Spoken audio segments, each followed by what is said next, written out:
이제 네 번째 시간입니다.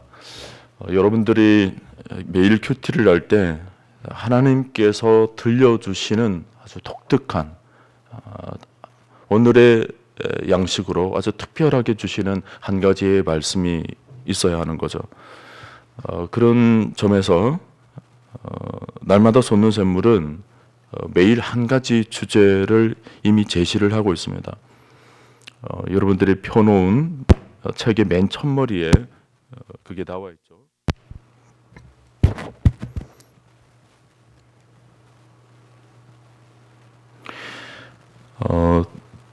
제목으로 나와 있는 것이 바로 오늘 들려주시는 하나님의 음성으로 여러분 우선은 생각하시고 성경 전체를 보시는 게 좋습니다. 보통은 큐티를 할 때 이런 주제를 제시하지 않은 상황에서 그냥 본문을 펼쳐놓을 때는 여러분들이 3번에서 5번 쭉 읽으면서 이 본문 속에 담겨져 있는 내용이 어떤 의미인지를 그 주제를 찾기 위해서 여러분들이 성경을 쭉 읽으셔야 되는데 그렇게 하다 보면 아주 다양한 주제들을 발견할 수 있어요. 우리가 날마다 솟는 샘물을 펴놓으면 한 가지 주제가 이미 제시를 하지만 여러분들이 그냥 일반 다른 본문을 가지고 그냥 성경을 펼쳤을 때는 주제를 다양하게 여러분 잡을 수가 있습니다. 여러 한 단락을 이렇게 읽으면서 하나님께서 특별히 마음이 가도록 하는 부분이 있거든요. 그 부분을 주제 삼아서 여러분이 묵상하시면 되는데 우리는 지금 날마다 솟는 샘물을 가지고 큐티를 하기 때문에 날마다 솟는 샘물은 이미 한 가지 주제를 잡아서 여러분들에게 제시를 하고 있습니다. 주제가 잡혔다라는 것은 이제 그 옆에 나와 있는 여러 문제들 있죠. 관찰이나 연구와 묵상, 느낌, 적용과 결단. 이것들이 하나의 주제를 중심으로 흐름이 연결되어 있도록 여러분들을 안내해 줄 겁니다. 그러므로 여러분들이 문제를 접하면서 단순하게 답을 다는 것이 중요한 것이 아니고 그 흐름을 잡으셔야 됩니다. 주제를 중심으로 관찰은 연구와 묵상으로 들어가도록 하기 위해서 어떤 기초 재료들을 모으는 작업을 하는 거예요. 그럼 오늘의 주제가 뭐였죠? 독선과 자기중심적 판단에서 벗어나라. 우선은 이 주제를 가지고 여러분들이 성경을 읽으면서 이 주제에 해당되는 내용이 뭐가 있을까를 생각을 하시고 성경을 읽으시는 게 좋습니다. 빨리 흐름을 잡기 위해서 그렇죠. 이제 관찰은 그런 관점에서 하나의 재료들을 찾아내는 작업이고, 그리고 연구와 묵상은 느낌을 위한 구체적인 근거 자료들을 찾아보는 겁니다. 그리고 느낌은 이제 그 주제를 가지고 실제 성경 속에서 주제를 다루는 작업이에요. 그래서 어떤 면에서는 큐티에서 제일 중요한 작업이 뭐냐면 느낌이에요. 많은 분들이 관찰이나 연구와 묵상은 밑에 제시되어 있기 때문에 이건 너무 쉽다. 그래서 큐티가 이 교에 주된 작업이 있지 않는가 생각을 하는데 그렇지가 않습니다. 관찰 질문이 2가지가 있다 하더라도 그것이 주된 메인 작업이 아니고 그것은 나중에 느낌으로 가기 위한 기초 자료들, 음식으로 따지면 내가 뭔가 음식을 만들기 위해서 음식 재료들을 모으는 것과 똑같습니다. 그렇게 해서 실제로 느낌에서 이 주제들을 깊이 다루는 작업이 일어나야 되는 거예요. 제가 큐티 세미나를 할 때 느낌은 본문 속으로 들어가는 것입니다. 성경 시대로 들어가는 거예요. 마치 오늘 이 전쟁터의 장면인데 이 전쟁터 장면으로 내가 들어가서 그 속에서의 느낌을 가지는 겁니다. 실제로 현장에 있기 때문에 훨씬 현장의 흐름이나 그 긴박한 상황이나 그 속에서 일어나는 일들을 아주 정확하게 마치 내일처럼 느껴지게 되는 것들이 있죠. 그게 바로 느낌이에요. 느낌은 그냥 본문을 가지고 그냥 생각나는 대로 느끼는 것이 아니고 본문 속으로 들어가는 작업이다. 여러분 그것을 꼭 기억하시고 큐티를 하시기를 바랍니다. 근데 이 느낌을 토대로 이제 적용은 뭐예요? 이제 내 삶으로 가져오는 거예요. 오늘의 삶으로 그 주제를 나의 지금 현실 속에서 내가 적용할 내용은 뭐가 있는가라는 것을 생각하는 거죠. 그리고 결단은 이 모든 것을 정리를 하는 건데 참고로 결단과 적용과 결단은 이런 차이점이 있습니다. 여러분들이 큐티를 할 때 나름대로 방향을 잡는 건데, 적용은 직접적으로 여러분들의 삶에 바로 적용하지 마시고, 적용은 주어를 나로 두기보다는 오늘날의 그리스도인으로 두고 생각하시는 것이 좋습니다. 그러니까 적용을 하는데 내가 그렇다 하기보다 오늘날의 그리스도인들은 어떤 모습인가를 생각해서 적용점을 찾아보는 거예요. 그래서 반성거리를 찾아볼 때도 오늘날의 그리스도인들은 이러이러한 부분에서 반성을 해야 된다, 혹은 돌아봐야 된다, 혹은 이런 부분에 있어서 그런 약점이 연약한 부분이 없는지를 점검해 봐야 된다라는 측면으로 5번, 주로 이제 결정과 적용에서 5번 문제로 나오지 않습니까? 그 5번에서 첫 번째 질문은 오늘날의 그리스도인들의 모습으로 여러분 생각해서 적용을 해보시길 바랍니다. 그러고 난 뒤에 두 번째 질문에서는 오늘날의 그리스도인들의 모습을 지금까지 묵상을 해왔기 때문에 그 모습을 나는 그러면 어떤가라는 것을 생각해 볼 필요가 있어요. 여러분들이 소그룹으로 어떤 말씀을 나눌 때도 마찬가지입니다. 바로 직접적으로 김 집사님이 어떤가, 최 집사님이 어떤가 이런 식으로 바로 적용하기보다는 오늘날의 그리스도인들이 어떤가를 먼저 생각하고 난 뒤에 그 속에서 나도 그 속에 포함되어 있지 않은가를 생각하는 그 단계로 나아가는 것이 소그룹을 운영하는데 아주 자연스럽게 이어지게 될 것입니다. 그런 관점으로 여러분들이 묵상을 하시면서 오늘 말씀을 보도록 하겠습니다. 자, 오늘은 사무엘상 14장 24절로 35절까지의 말씀이죠. 사무엘상 13장 14장은 이스라엘과 블레셋 사이에 있었던 믹마스 전투에 대한 기록입니다.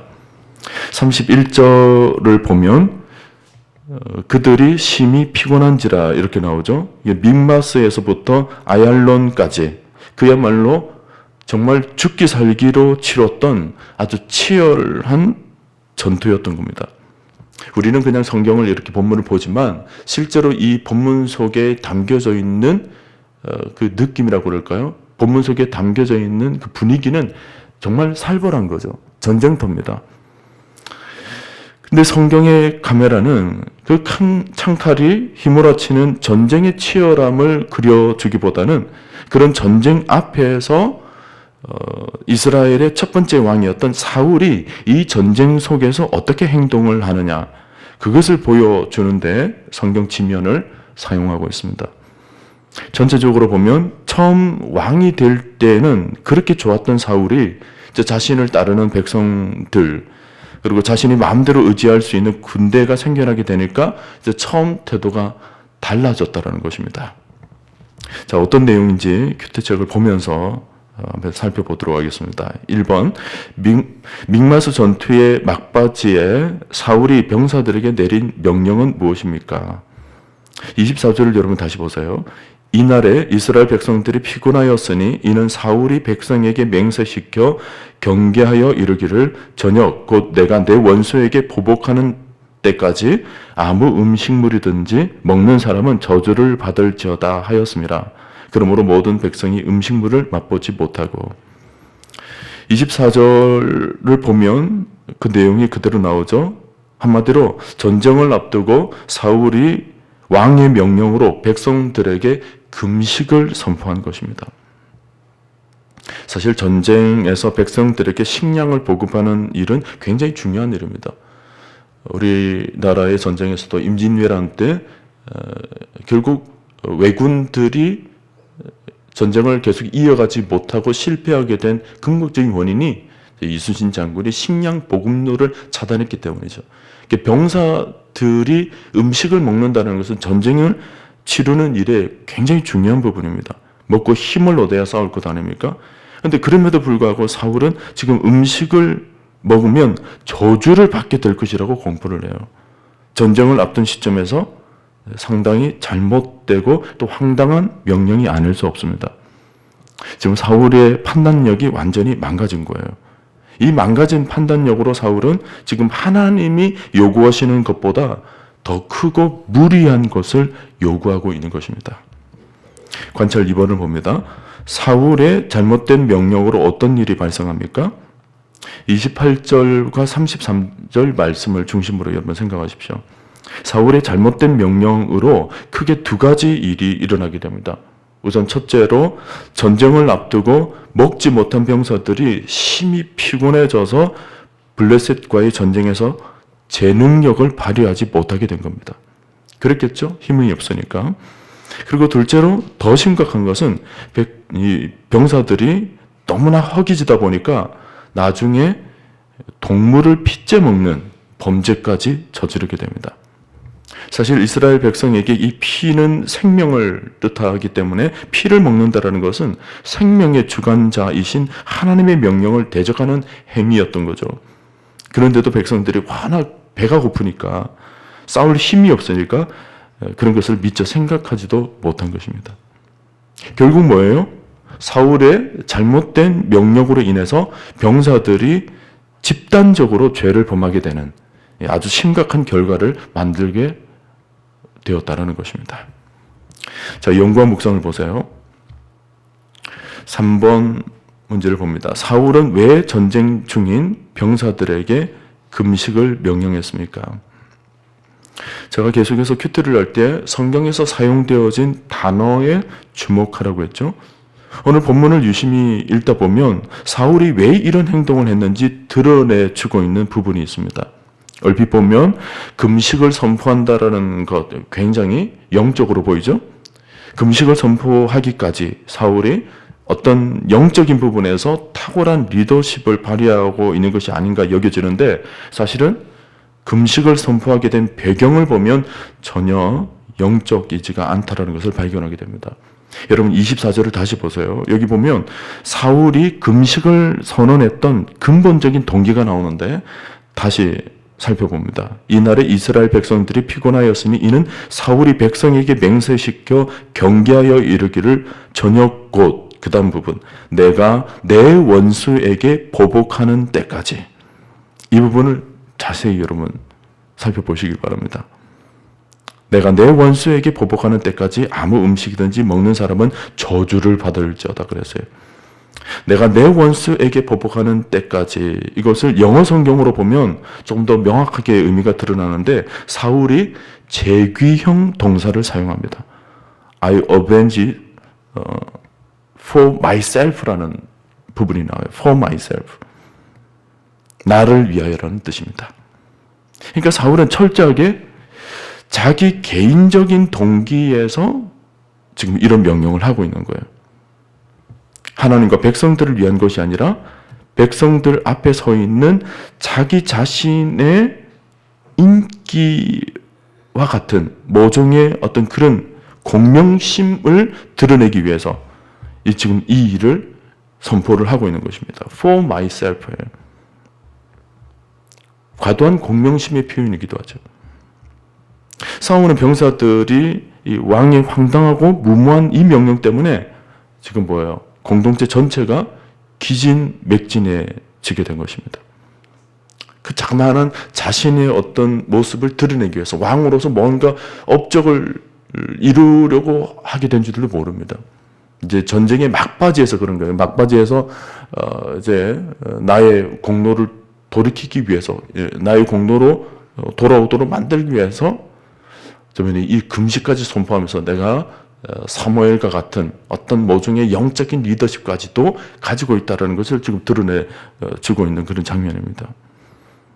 더욱더 잔인한 것은 그들이 숲으로 이제 들어갔을 때 숲을 안에 지금 꿀들이 많이 있다는 것을 보고도 백성들이 전혀 손을 대지를 못해요. 건드리지를 못합니다. 먹을 것을 앞에 두고도 먹을 수 없는 이 혹독한 고문이 병사들에게 더해지는 거예요. 밥을 굶어보면 먹는 것 앞에서 얼마나 참 고통이 된다는 것 아시죠? 지금 백성들에게 지금 영적인 수준이 아니라 마음의 고통까지 지금 안겨주고 있는 것입니다. 근데 나중에 요나단이 이 꿀을, 숯불 속에 있는 이 꿀을 먹어요.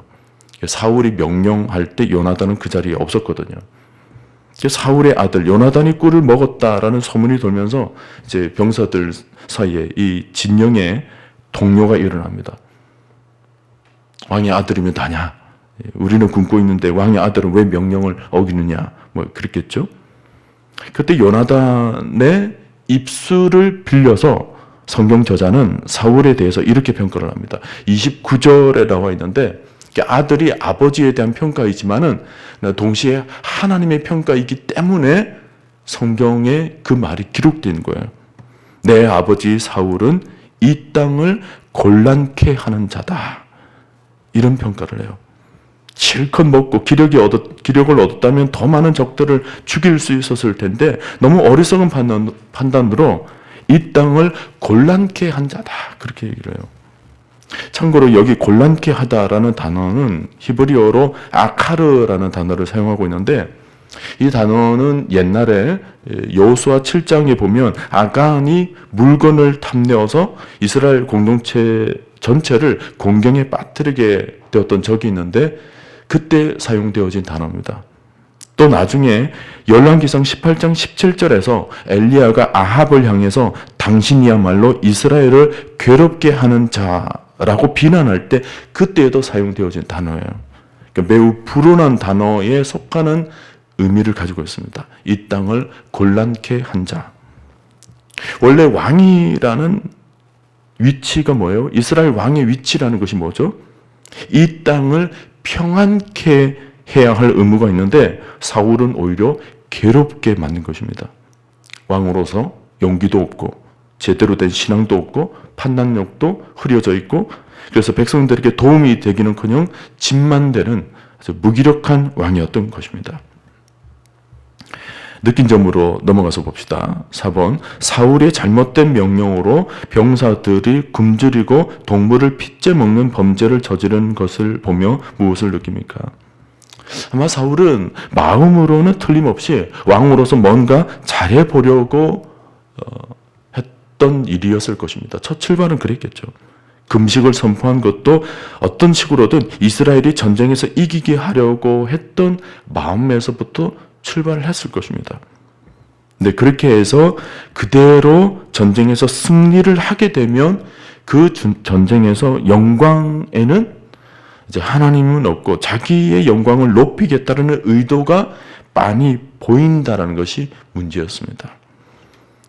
하나님이 전쟁에서 승리케 해 주셨다고 여기기보다는 이제 자기가 왕으로서 지도를 잘해서 그렇다라는 얘기로 끝나게 되겠죠. 어제 본문에서도 언약궤를 가져오라 한 것도 겉으로 보기에는 약속의 말씀을 가까이 하는 것처럼 보였지만 그 내면을 들여다보면 언약궤를 그저 기계적인 부적 수준으로 다룬 것뿐이에요. 그 마음속에는 원래 언약궤를 주신 하나님에 대한 마음은 하나도 없다라는 것이 문제였습니다. 오늘도 금식을 선포한 것은 그냥 금식 행위만 바라본 것입니다. 금식만 하면 승리하게 된다. 금식 행위를 기계적으로 생각을 한 거예요.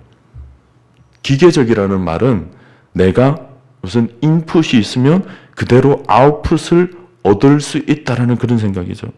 마치 붕어빵에서 밀가루와 단팥을 넣고 불판을 한 바퀴 휙 돌리면 따끈따끈한 붕어빵이 저절로 나오게 된다는 것. 이게 기계적이라는 것입니다.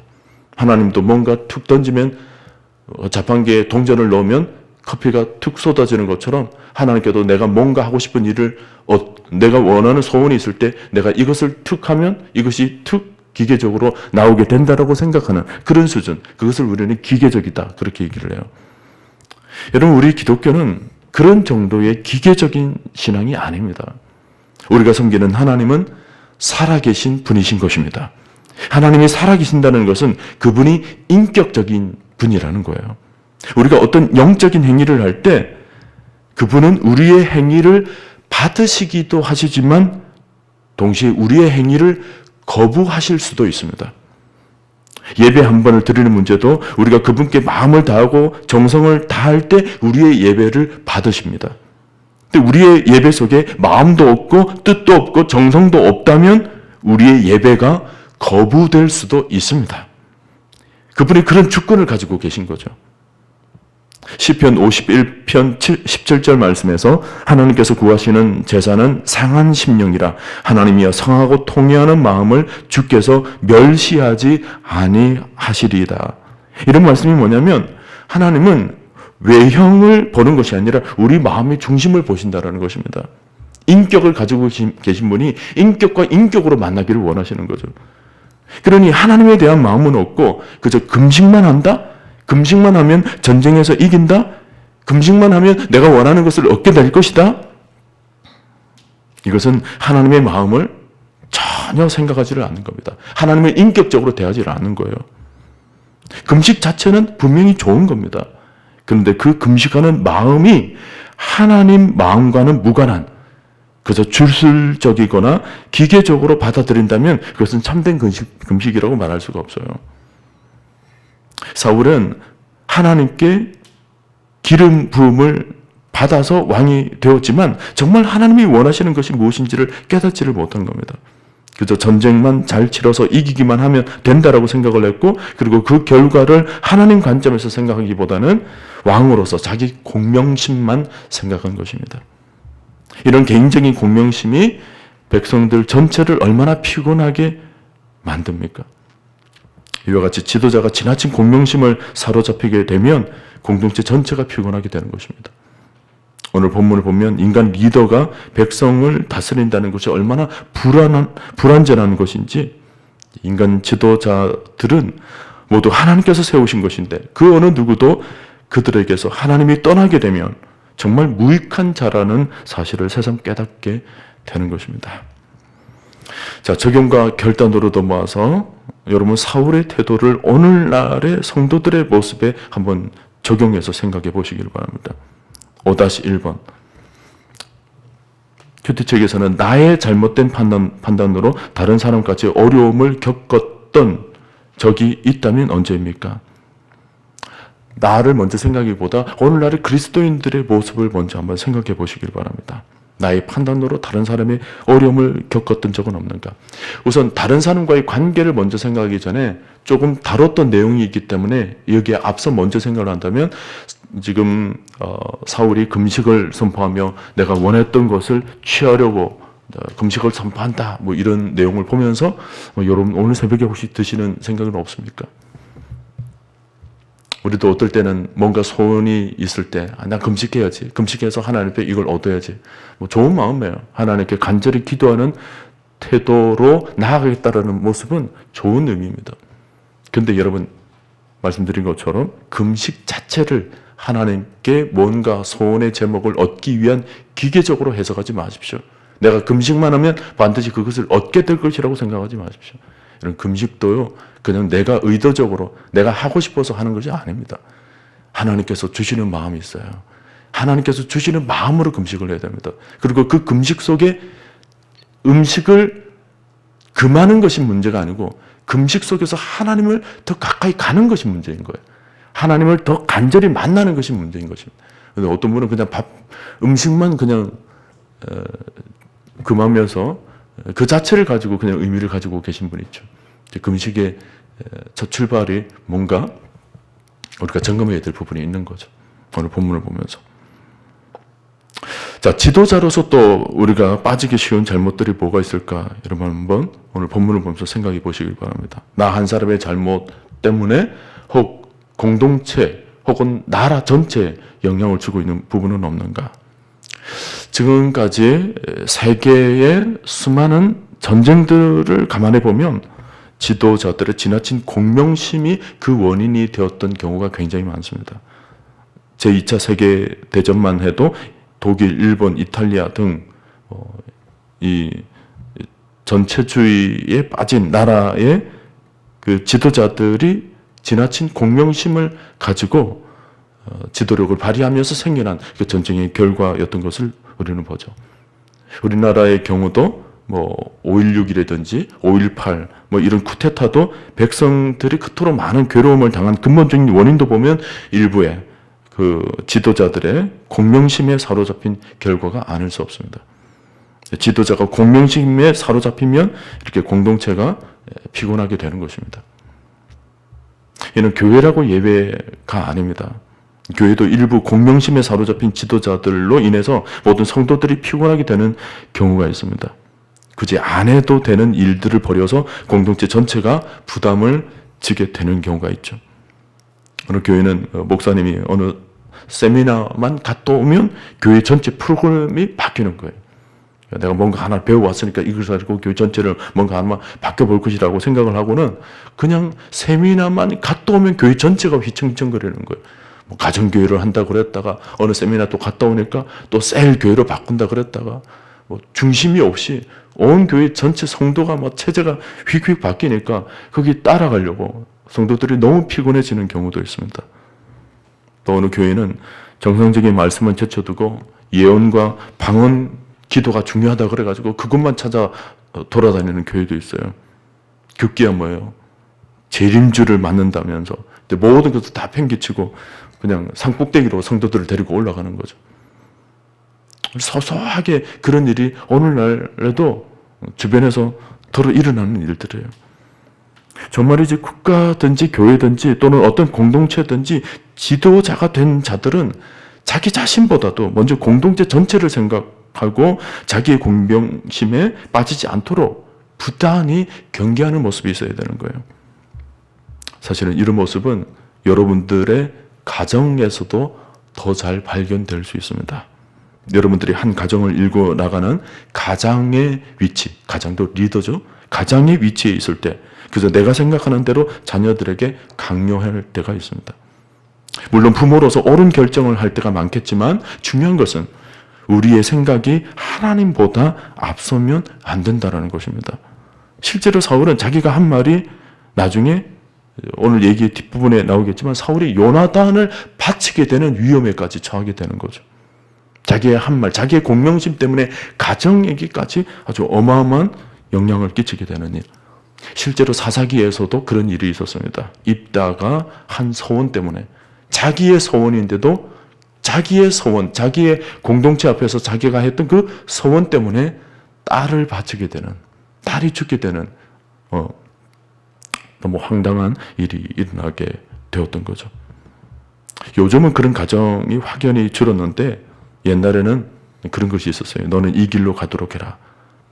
강요하는 그런 가정들이 많았죠. 특히 자녀를 향한 서원. 하나님, 내가 첫 아들은 목회자로 만들겠습니다. 첫 아들은 주의 종으로 내가 바치겠습니다. 그래요. 그래서 어쩌면 자기 신앙을 자녀들에게 적용시키는 일종의 가정의 리더로서의 공명심일 수 있어요.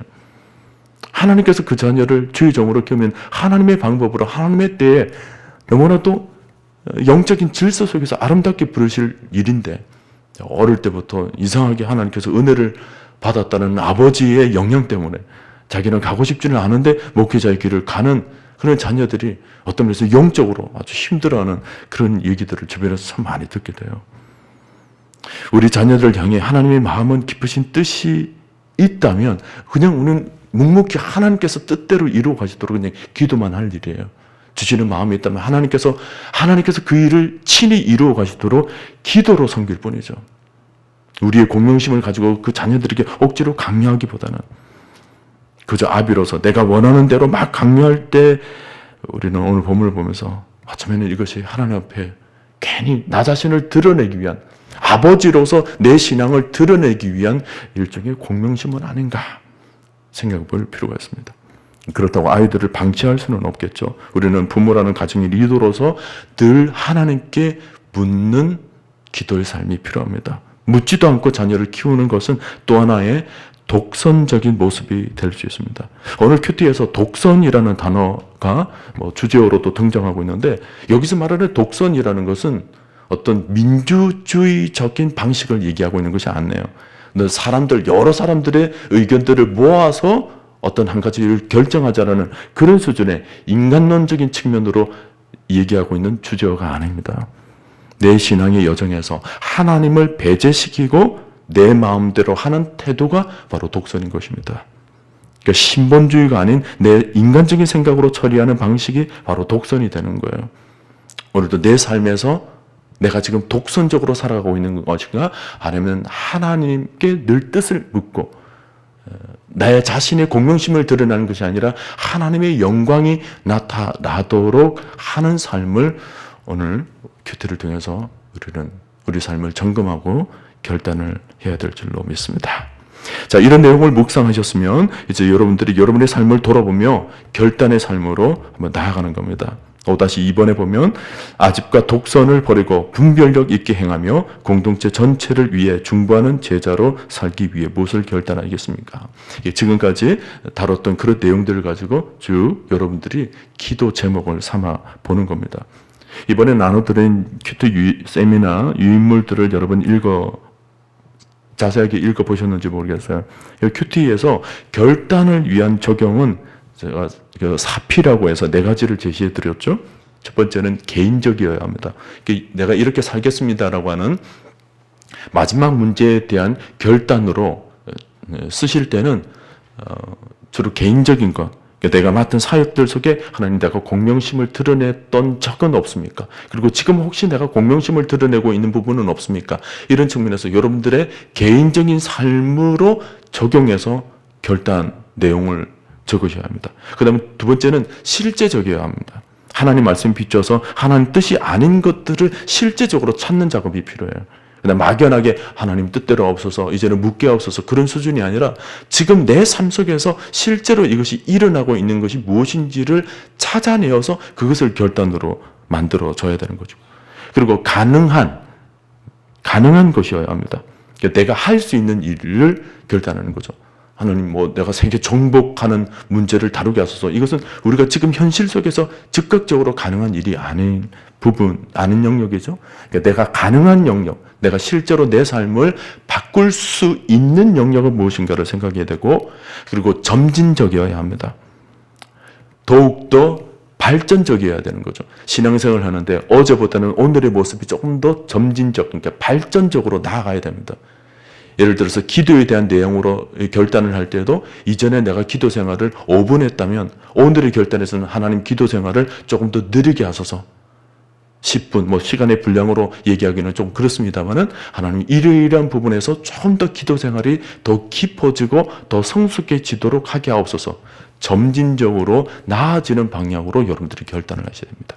자, 4가지 결단을 위해서는 개인적이어야 되고 실제적이어야 되고 또 가능한 것이어야 되고 점진적이어야 된다는 측면에서 여러분들이 결단의 내용들을 정리를 해보시길 바랍니다. 그리고 난 뒤에 그 결단의 내용들은 주로 기도문으로 작성하면서 정리를 하시는 것이 좋습니다. 자, 오늘의 내용을 보면서 오늘 큐티에서 기도문을 그대로 작성해 보는데 저는 이렇게 기도문을 작성했습니다. 첫 번째는 기도 제목입니다. 오늘의 기도 제목. 첫 번째는 하나님, 내게 맡겨준 사역들 속에 아집과 독선을 버리고 분별력 있게 행하게 하여 주옵소서. 내 속에 그런 모습이 있다면 오늘 철저히 기도 가운데 내려놓는 거예요.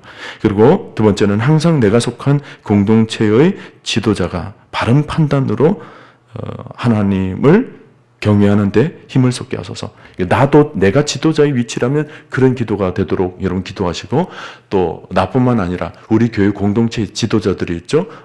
기관의 회장도 있을 수 있고, 또 부서의 부서장도 있을 수 있고, 또 우리 영적 리더들, 우리 목회자들, 이런 모든 리더에 서 있는 분들이 정말 바른 판단으로 하나님과 더 가까이 하고 하나님의 뜻을 공동체 속에서 펼쳐나가는 그런 은혜가 있게 하옵소서. 이런 기도 제목으로 오늘 여러분 하루의 삶을 돌아보며 기도로 나아갈 수 있기를 바랍니다. 자, 우리 이런 기도 제목을 가지고 우리 다 같이 주의 한번 부르짖고 오늘 주신 기도 제목들을 가지고 기도로 나아가도록 하겠습니다. 주의 한번 부르짖고 통성으로 기도하며 나갑니다.